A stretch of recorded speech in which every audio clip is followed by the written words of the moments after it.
किताबों और पढ़ने का बेहद शौकीन विपुल बड़ी ही गहरी नींद में सोया हुआ था जब उसकी नींद बाहर होती बरसात में अचानक गरजती हुई बिजली की आवाज से टूटी।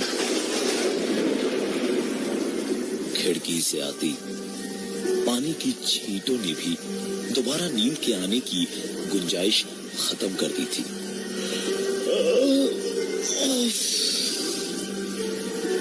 खैर विपुल उठा और उसने अपनी उंगलियों में कुछ उलझा हुआ पाया। नींद से भरी आंखों को मल कर देखा तो विपुल ने अपनी उंगलियों में एक लंबा सा बाल पाया। इतना लंबा बाल तो किसी लड़की का ही हो सकता है।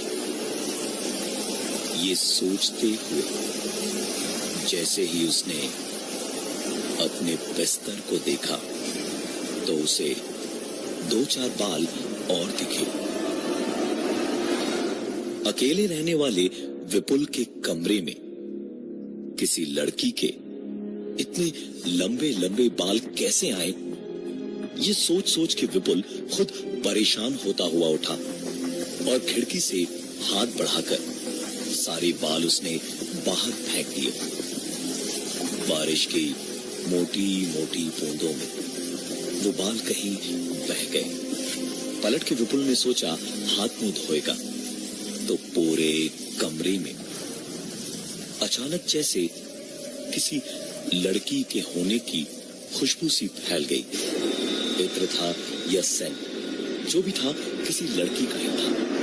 पूरे कमरे में एक भीनी सी खुशबू बिखेरे हुए था। विपुल को समझ ही नहीं आ रहा था कि अचानक ये क्या हो रहा है। न कोई आया न कोई गया तो फिर इतना सब कुछ कैसे।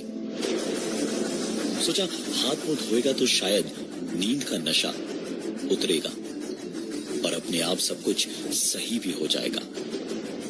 हाथ मुंह धोकर उसने एक गहरी सांस ली और बाथरूम से हाथ मुंह पोंछता हुआ वो कमरे में आया तो उसकी आंखों के सामने रखी वो खाली कुर्सी जरा सी पीछे हुई, फिर ऐसे हिली जैसे कोई उस पे अभी तक बैठा था और विपुल की परेशानी और घबराहट का तमाशा देख रहा था। विपुल भी इंसान ही था, बुरी तरह घबराया हुआ था। विपुल इस सबसे और उसकी इस घबराहट पे आग में घी का काम किया उस किताब के हवा में अचानक फड़फड़ा के पलटते पन्नों ने। विपुल के लिए शायद यही देखना बाकी था। विपुल ने किताब उठाई, पिछले दरवाजे तक गया जहां से कूड़ेदान थोड़ी सी ही दूर था। विपुल ने वो किताब बदन की पूरी ताकत लगाकर फेंकी और बरसात की बूंदों के बीच धीमी होती वो किताब सीधे 5 मकानों के कूड़ेदान पार करके एक कोने में जा गिरी और बारिश में भीगती रही। खड़े खड़े उस किताब को भीगते और मिटते हुए विपुल देख रहा था जब अचानक जो किताबें उसने इंटरनेट पर ऑर्डर की थी पक्का वही है। विपुल ने दरवाजा खोला, कुरियर लिया और पैकेट हाथ में लेते ही खुशी से पैकेट को फाड़ना शुरू किया। 2 किताबें ऑर्डर की थी उसने, लेकिन किताबें उसे 3 मिली थी। जरूर कोई ऑफर रहा होगा। पैकेजिंग फाड़ कर देखा तो 2 किताबें वही थी जो उसने ऑर्डर की थी, पर तीसरी किताब वही थी जो उसने अभी थोड़ी देर पहले बाहर फेंकी थी।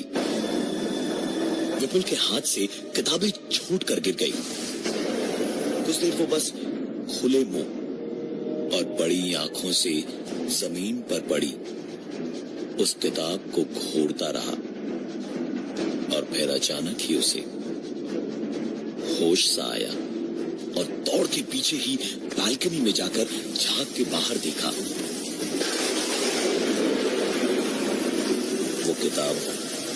वो किताब जो उसने अभी बाहर फेंकी थी, वो वहां उस कूड़ेदान में नहीं थी।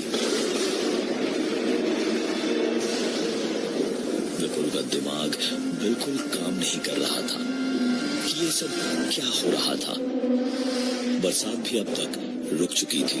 विपुल ने तुरंत किचन से केरोसिन की बोतल उठाई, किताब ली और छत की ओर दौड़ा। छत पर एक कोने में टिन की छत थी, नीचे पूरा सूखा था। वहां उस एक कोने में विपुल ने किताब रखी, उस पर केरोसिन डाला और आग लगा दी। धू धू करके वो किताब जल उठी और विपुल ने राहत की सांस ली। कुछ देर उस किताब को जल के तबाह होते देखा और दिल में सुकून भर गया। तब कहीं जाकर विपुल नीचे उतर आया। नीचे आकर विपुल ने सुकून से अपने लिए एक प्याली चाय बनाई और चाय पीते पीते ही ऊपर वापस छत पर गया और अपने सामने विपुल ने जो देखा, उसने विपुल की भाग चुकी घबराहट को दुगना करके वापस उसकी नस नस में भर डाला। विपुल के सामने जिस कोने में उसने किताब जलाई थी, वहां सिर्फ किताब की राख ही नहीं थी, बल्कि धुएं से दीवार पर एक साया ऐसा बना हुआ था जैसे कोई खड़ा था वहां। विपुल अब हार नहीं सकता था। अब घबराहट से ज्यादा गुस्सा था उसकी आंखों में। नीचे दौड़ कर गया और एक बाल्टी लेकर आया। टंकी खोलकर उसमें पानी भर के पूरी बाल्टी राख और धुएं की ओर उड़ेल दिया और पास पड़ा कपड़ा लेकर लगा पूरी ताकत लगा के दागों को घिसने।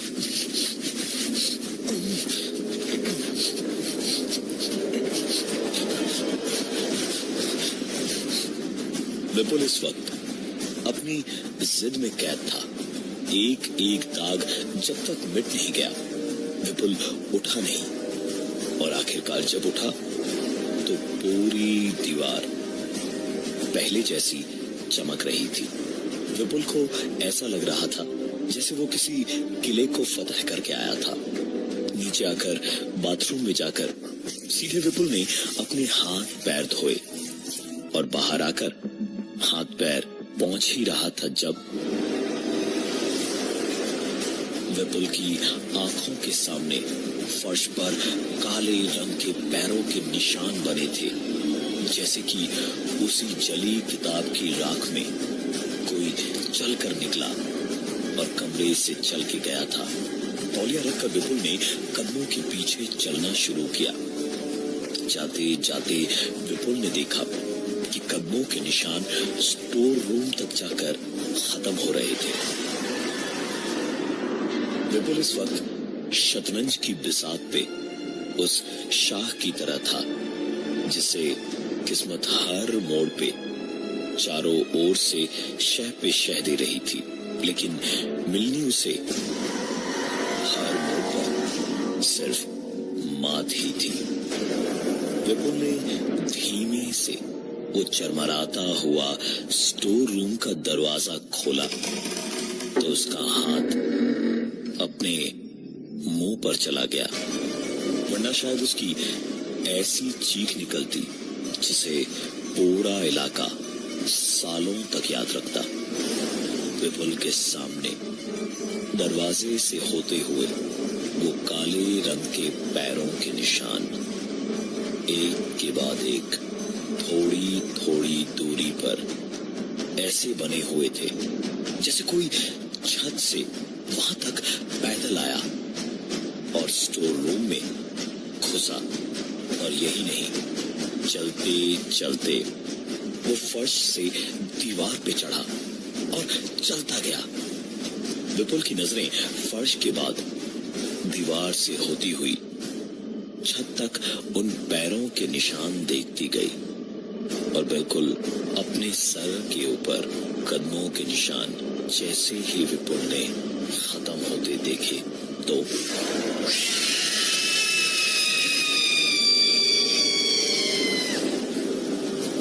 जिसके भी वो पैरों के निशान थे वो उस पे कूद पड़ा और विपुल वहीं बेहोश हो गया।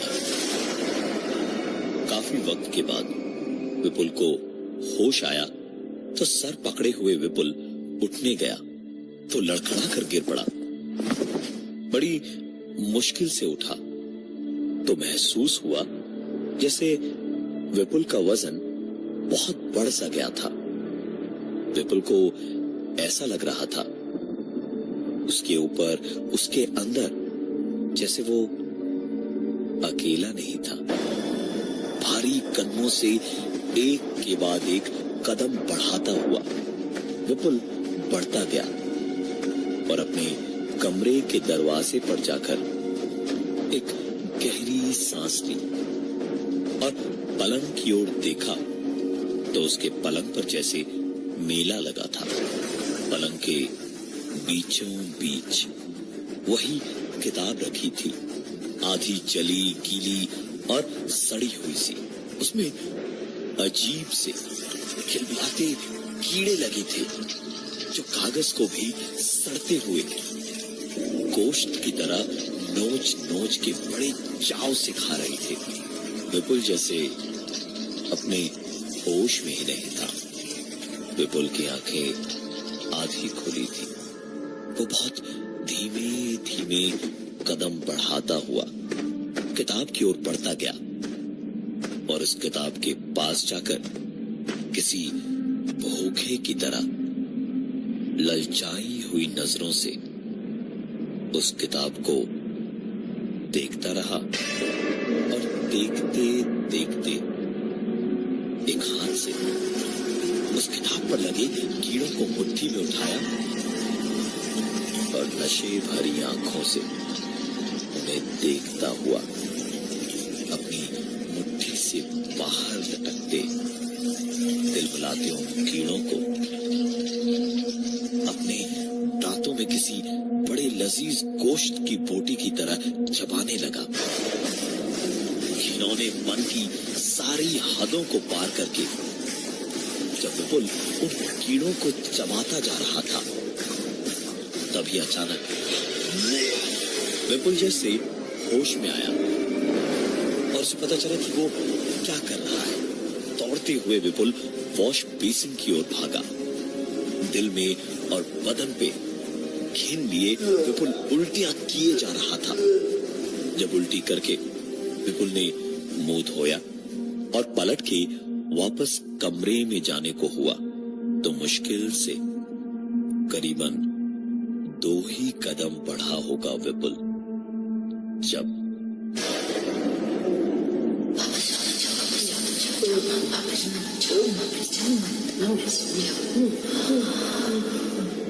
विपुल की सांसें भर आई थी। विपुल ने पलट कर देखा तो शीशे में एक लड़की थी जो उसे पुकार रही थी। विपुल के सामने ही वो लड़की अब उसे अपने करीब पुकार रही थी। एक मुस्कुराहट सी थी उसके चेहरे पर, ऐसी मुस्कुराहट जो बता रही थी कि कुछ होने वाला है और जिसका डर था वही हुआ।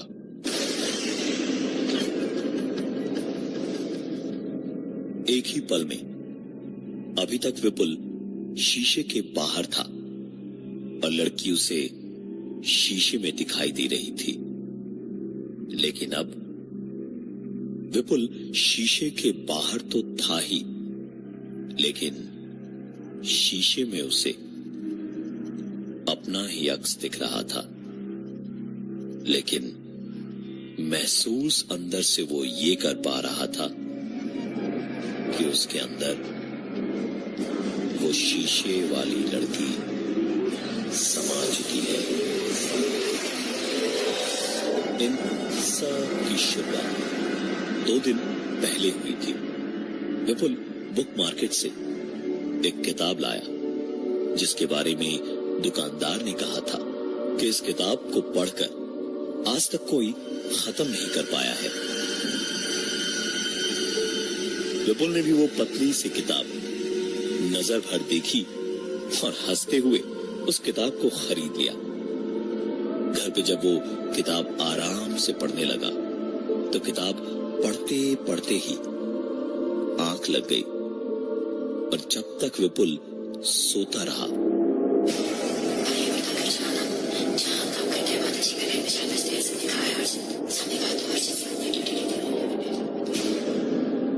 विपुल सोकर जब उठा और काम धाम करने के बाद आखिर में वापस किताब पढ़ने बैठा।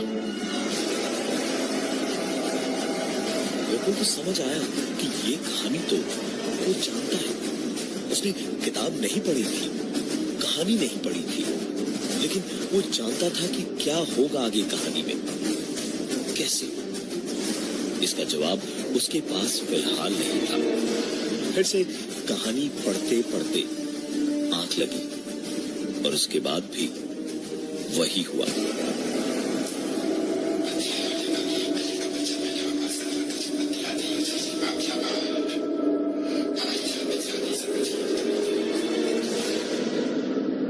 सुबह उठते के साथ ही विपुल ने दोबारा तुरंत किताब उठाकर दूसरी कहानी पढ़ने की कोशिश की तो आगे की कहानी फिर से उसे पता थी। विपुल ने इस बार किताब को बंद करके किनारे नहीं रखा, बल्कि उसको पढ़ के सच्चाई जानने के लिए उसके पन्ने पलटता चला गया। और कुछ पन्नों तक तो कहानियां थी, लेकिन उसके बाद सारे पन्ने कोरे थे। इसका क्या मतलब था? कोई रोज रात नींद में उसको सारी कहानियां कानों में सुना जाता था। कोई था जिसकी कहानियां काफी हद तक लिखी तो थी, लेकिन इसके आगे के कोरे पन्नों में शायद जिसकी भी ये कहानियां थी वही कैद थी। एक आखिरी बार उन सादे पन्नों का राज जानने के लिए विपुल ने अपने कान उस किताब के सादे पन्नों से चिपकाए। वो जो कोई भी था, उसने विपुल के दिमाग के साथ खेलकर उसे मजबूर किया था इन सादे पन्नों पर कान लगाने के लिए।